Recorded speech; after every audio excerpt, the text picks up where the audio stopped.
Last time on Nostalgia Critic, Randy Savage, Segata, and Dona Blutha. You can figure out the rest from there.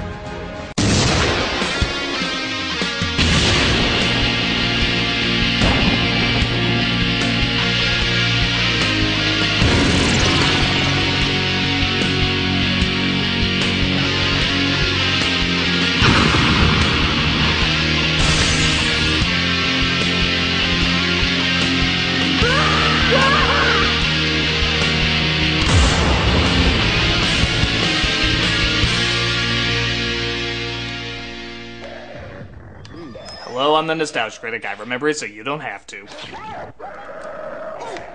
This is my punishment for making fun of Dona Blutha. I have to play Dragon's Lair. It doesn't sound that bad, but have you ever actually played Dragon's Lair? Of course not. Nobody has. You just watched it like everyone else did and wait for that eccentric millionaire to come in, blow all his money, and figure out what moves you're supposed to do. Okay, here's the thing. The game really is innovative and beautiful. Nothing had ever been done like it before. But it's friggin' hard! Imagine Legend of Zelda 2, Teenage Mutant Ninja Turtles, and Silver Surfer blindfolded. That is only the training to how hard this game is. Is someone regretting not talking about how awesome I am? You do know the last time I did anything game-related, it totally blew up in my face, right? Yep. I really hate you right now. Hey, do I need to do a death glare again? You know what? Try me. I bet I've gotten used to it by now. Oh, you're like that shaming disapproval of every morbid grandparent. Less talking, more reviewing. So if you don't know, Dragon's Lair came out as an arcade game in the 1980s. The story was what every story was for a game in the 80s. Guy saves chick. But to be fair, this one did have a good sense of humor as both the hero and the damsel seemed playfully airheadish. It was the first cinematically animated adventure quest with Bluth as the director of animation. Back then, it was practically impossible to replicate it on other platforms, but today, it's been adapted to several consoles and has been beautifully updated. But with that said, it's still friggin' impossible. Now granted, you can set it to easy where the arrows always tell you where to go, but there's a name for that, I believe. It's called, cheating. Yeah, the arcade game didn't work that way, so that's not what I'm doing either. I'm gonna play it as the game intended, the way that made it popular when it first came out. With that in mind, the controls are seemingly simple. Up, down, left, right, and push one button to use the sword. Easy enough, right? Well, here's the problem. It's not always clear what you're supposed to do.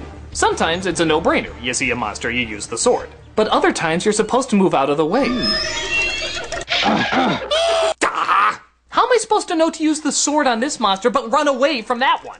But so what? I can just learn from my mistake on the next turn, right? 11 herbs and spices of wrong. You see, because this was a new kind of gameplay, the developers thought it might be too easy. So they changed up the level so you wouldn't figure it out too quickly. Because of this, you have to remember what the right choice was 10 stages ago when it randomly pops up again. Because every single stage needs to be defeated, sometimes twice, in order to get to the final level. Okay, and that one I use the sword only once, very important. Okay, and that one I don't use the sword at all, I jump back, putting it in the vault. What? Wait a minute, it was a glowy thing! How am I supposed to not go after a glowy thing in a game? It's a glowy thing! It's like telling a dog not to go after a bone! It's friggin' nature! Oh, we're back here again. Okay, use the sword only once. Ha! You're my bitch, Purple Peni! Huh? That was 2 glowy things! You just got in my head not to even go after one glowy thing and then you give me fucking 2? That's like telling me not to go after a cupcake and then you give me 2 cupcakes and then you smack me in the face for not going after the 2 cupcakes! What do you want? In the depths of your ignorance, what do you want? Glowy thing.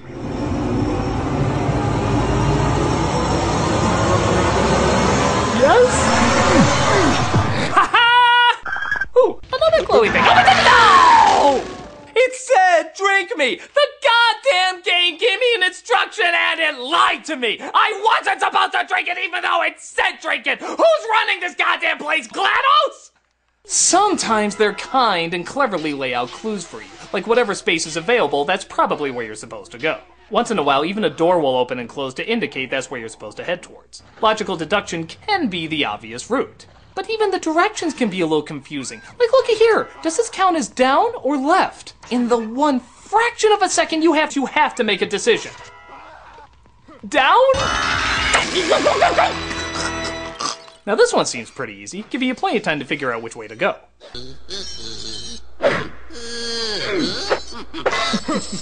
Child's play. Oh god! Oh shit! Oh man! Oh Christ! Oh god!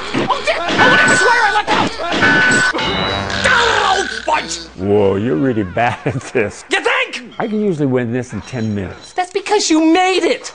Schmuck. Actually, there was more effort in this layout than you may think. I'm not a gamer. And so when it came time to doing the game, a young man named Rick Dyer brought it to us and said, I want you to do a game about a little knight that goes into a castle and saves a princess. Well, the whole idea, the concept sounded good, but I didn't know how to do a game. So the entire game, which is about 20 minutes worth of animation, is a threat, a resolve, a threat, a resolve.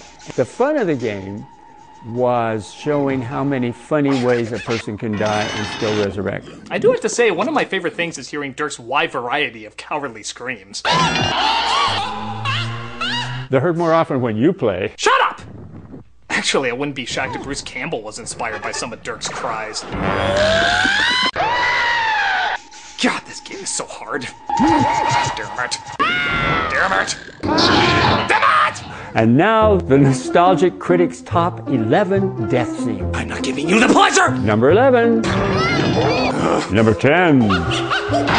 Christ. Number 9. Can make it this time. Number 8. I almost had that! Number 7. Dirty little... Number 6. You're not funny, you know! Number 5. I don't even... Hey! Number 4. My pain will not sustain you! Number 3. What even happened? Number 2. And the number 1 nostalgic Critic death will not be taking place because I just got to the final level! Don't worry. I'll save it for a special moment. Yeah, well, I'm about to win this sucker. After Daphne talks to me. Please save me! The cage is locked with a key. The dragon keeps it around his neck. To slay the dragon, use the magic sword. Eyes on the prize! Eyes on the prize! Oh, wow. Eyes off the prize! Eyes off the prize! Strangely enough, the final level is surprisingly not that difficult. Maybe they finally want to show some friggin' mercy. Though to be fair, that's more what Dragon's Lair 2 is. Dragon's Lair. Time Warp. This was a much better put together gameplay. That flashing light that only gave direction once in a while is now throughout the entire game. The story is still the same, with Dirk saving Daphne from an evil villain, but luckily the villain has a brother who happens to be a time machine. Well, obviously. Trust me when I say that's the least of this game's weirdness. It starts off when you see Dirk telling his incredibly fruitful seed that their mother's been kidnapped again. My Daphne kidnapped again? Idiot! And the first level is literally escaping your mother-in-law. You better fight my daughter or else! It's pretty hilarious. At first it looks like you're just following them through time as you drop by the prehistoric age, ancient Egypt, and even the Garden of Eden. But then it gets really weird by traveling to a giant Beethoven in a flying piano, and even Wonderland. Yeah, like Alice in Wonderland. It makes no friggin' sense, but it looks amazing. Was brilliant, the slimy toads did gyre and gimble in the wavefall. Mimsy were the borgos and the moonras outraged. This is some of the most imaginative imagery you will ever see in a game. Don, what the hell were you smoking to even come up with these weird-ass ideas? You know, Dragon's Lair 2 was really fun for me because we didn't have to stay in the same time zone and we didn't have to stay in the same location. So, it just triggers the imagination. You can go into any place that you can imagine. And with animation, anything is possible. The only downside is, once again, the game developers were afraid this would be too easy. So they added little trinkets and treasures you're supposed to pick up throughout the gameplay. Not a bad idea, until you get to the second to last level and realize that if you missed even one of those trinkets, you have to play the entire game again all over, collecting every single last one. Sort of, okay, I played through it once, I can play through it again. Let's get all those items. Here we go. Ah! What the hell am I missing? That's gotta be it. Damn it! What else is there? No. No. No! Wait, what did I just do? Hold on.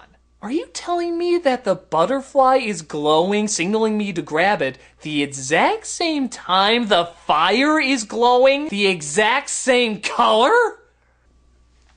Wow. It's like the extended cruelty of the first game is condensed down into one single solitary fuck you moment. Well, guess what fuck you moment? Fuck you! Goddamn magic eyes are easier to see than that! But whatever, I'm down to the final level. I have to get the evil ring off Daphne and kill the wizard before she eats me. And I only got one life left to do it with. Come on. Come on. Yes! There it is, baby! There it is! Well, it only took me 8 playthroughs of the entire game, but I finally won the damn thing. Oh shit, we're still going? Oh my god, you're making me play through my happy ending. I don't know if that's awesome or awful. It's awful. Okay, almost there. Almost there. No, wrong turn! No! I literally lost on my happily ever after! And that is the #1 Nostalgia Critic death scene.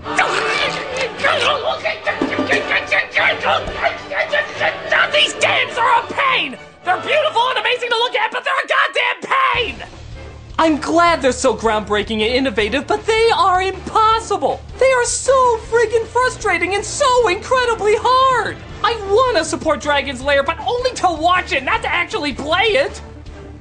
Isn't there any way to do that without going through all this torture? Well, you could promote Dragon's Lair by supporting our crowdfunding campaign. Wait, you mean you are making a Dragon's Lair movie? Yeah. So, let me get this straight. If we get this funded, we would have gotten Dona Blutha, the Dona Blutha, one of the animation gods, to return to animation? Pretty much. I literally just orgasmed a sperm that looks like Littlefoot. See, there he goes. Well, if you're going to do it, you have to do it the right way. Right way? What's the right way? The most advanced video game you can play is awaiting your discovery.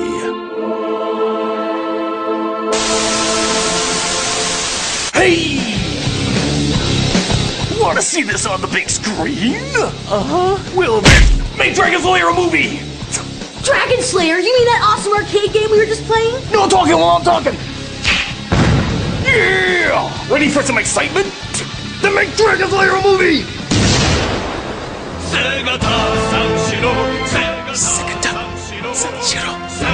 Niego, Dragon's Lair, Tekishiro!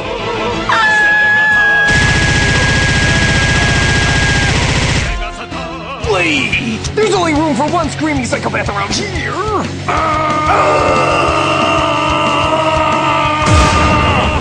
Oh, we just blew up Africa! Suko! But make Dragon's Lair a movie, or Dona Blutha will give you the death stare!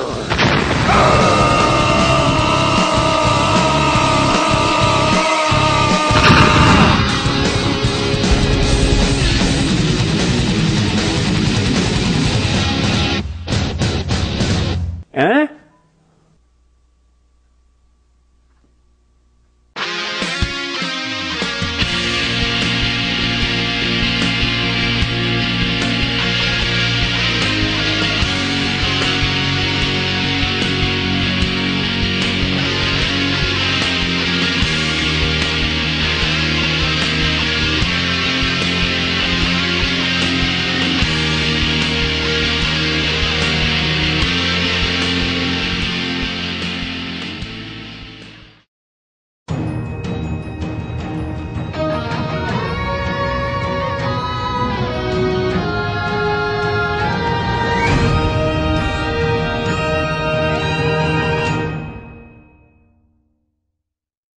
Hey everybody, Doug Walker here doing the charity shout-out. As you know, next week we're going to have a link for Indiegogo, the Dragon's Lair movie. But until then, as always, I'm going to do a charity shout-out here. And this is one that you see all over the place usually outside ringing a bell, and by God, they try their hardest to do the best, and that's of course the Salvation Army.